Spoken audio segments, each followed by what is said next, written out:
Estudo do Evangelho do Senhor. Hoje nós vamos estudar um pedacinho de João Evangelista no capítulo 9, quando Jesus cura o cego de nascimento. Ao passar, Jesus viu um homem que era cego desde o nascimento.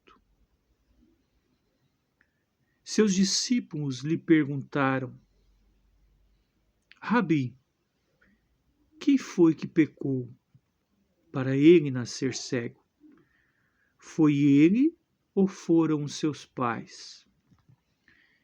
E Jesus sabiamente respondeu: Não foi ele que pecou, nem seus pais, mas isso aconteceu para que as obras de Deus se manifestassem nele.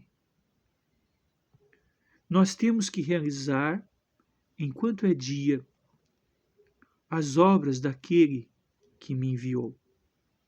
Quando vier a noite, ninguém poderá trabalhar. Enquanto estou no mundo, eu sou a luz do mundo. Tendo dito isto, Jesus cuspiu ao chão, fez do barro, com a saliva, um unguento, uma substância, e passou o barro nos olhos do cego.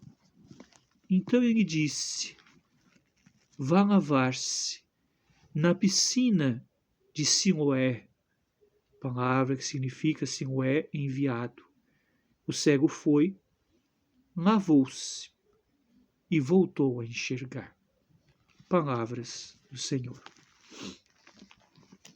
Veja bem,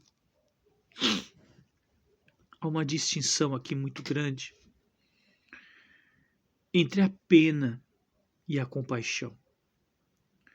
Há uma diferença muito grande entre sentir pena de uma pessoa e ter compaixão por ela. Se você sente pena de uma pessoa, você está, de certa maneira, enfraquecendo aquela pessoa. Porque a pena leva a entender que se é vítima. E a vítima se leva a um estágio psicológico de enfraquecimento, de reclusão, de introversão, num estado patológico. Mas se você tem uma compaixão, você diz: aquela pessoa passa sim por uma dificuldade. Eu me compadeço, sim, da dificuldade que ela passa, mas é essa dificuldade que a está fortalecendo o espírito. É essa dificuldade que a está levando a amadurecer espiritualmente, moralmente, psicologicamente. Então, com isso, você começa a perceber que a pessoa ganha força. Mesmo nas situações áridas, mesmo nos convívios difíceis, mesmo naquilo que nos pareça uma injustiça, nem sempre, como disse ali o Senhor Jesus, perguntado pelos seus discípulos, é um débito do passado. Nem sempre. Muitas vezes é uma prova escolhida pelo próprio Espírito, para que se cumpra nele as obras do Senhor, ou seja, para que haja uma evolução, para que haja uma transformação, para que haja amor, o verbo amor na sua essência. Então esse ponto é muito importante nós mentalizarmos. Jesus curou e ainda cura muitas pessoas, mas ele não as cura porque tem pena, ele cura porque quer ver a pessoa soerguer-se, tem compaixão dela, para que ela cumpra os desígnios de Deus em si mesma e venha evoluir. Muitas vezes pergunta-se por que os bons espíritos nos permitem passar por tantas dificuldades. É porque eles sabem, primeiramente, que nós temos condições de aguentar a cruz que nós carregamos. Segundamente, segundo ponto, porque essa dificuldade retira-nos da inércia espiritual, retira-nos do estacionar da alma e nos leva a começar a evoluir através do trabalho, do estudo da autonomia, da independência emocional, da independência psíquica. Tenha amigos, mas não os faça dependente da tua amizade. Tenha pessoas queridas, mas não as leve a achar que sem você elas não irão a lugar nenhum. Porque nesse ponto você enfraquece o outro e isso não é caridade. Isso é, de certa forma, uma tirania emocional, tornando a pessoa refém de você. Eu sempre falo para as pessoas que no início da minha clínica psicanalítica eu agia muito levado à compaixão no sentido de se colocar no lugar do outro de tal maneira de não querer deixar a pessoa sofrer. E eu passei dificuldades com isso. Porque muitos clientes, muitos pacientes chegaram a uma tal maneira de ficar dependente de um conselho, de uma palavra, de uma participação na sua vida, que quando chegou o natural término da análise, ou o término daquele tratamento, daquele processo psicanalítico, a pessoa criava uma dor ainda maior, ou criava um apego, fazia uma transferência de uma maneira que dizia: ou você me ajuda, ou estarei em maus lençóis.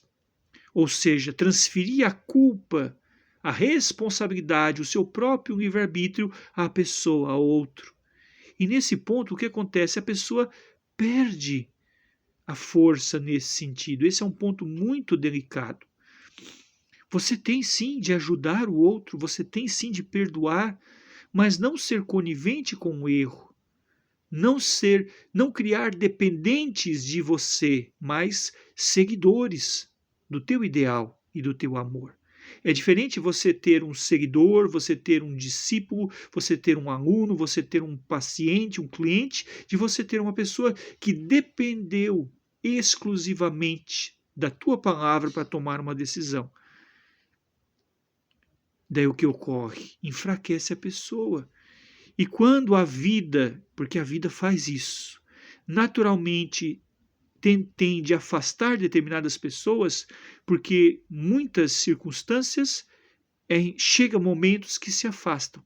Tem momentos que se aproximam e momentos que se afastam. E no momento que afasta, a pessoa pode tornar aquele amor abafado um ódio. O que é o ódio? É o amor não correspondido. É o amor que adoeceu. Muitas pessoas que odeiam é porque não tiveram a correspondência do seu afeto. E isso, num processo de autoiluminação, afasta-nos do ideal de individuação, do ideal de tornar-se o que viemos para ser, o que devemos ser, o que está programado para que sejamos. O processo é gradual, é lento, mas é edificante quando você começa a entender que você também tem uma luz, você também tem uma força. A espiritualidade está ao seu lado e permanecerá ao seu lado. Eu não acredito na ideia de que o guia espiritual, que o mentor espiritual afasta-se de nós. Ele não se afasta porque ele nos ama. Ele muitas vezes faz silêncio para que nós aprendamos a refletir e a amadurecer para encontrá-lo na sintonia. Façamos hoje votos de paz, para que os nossos anjos guardiões nos fortaleçam, para que a compaixão seja perene e o amor, a didática sublime, ensinado há mais de 2000 anos por nosso Senhor Jesus. Mero Robert Filho, explanação do Evangelho da noite de hoje. Que assim seja, graças a Deus.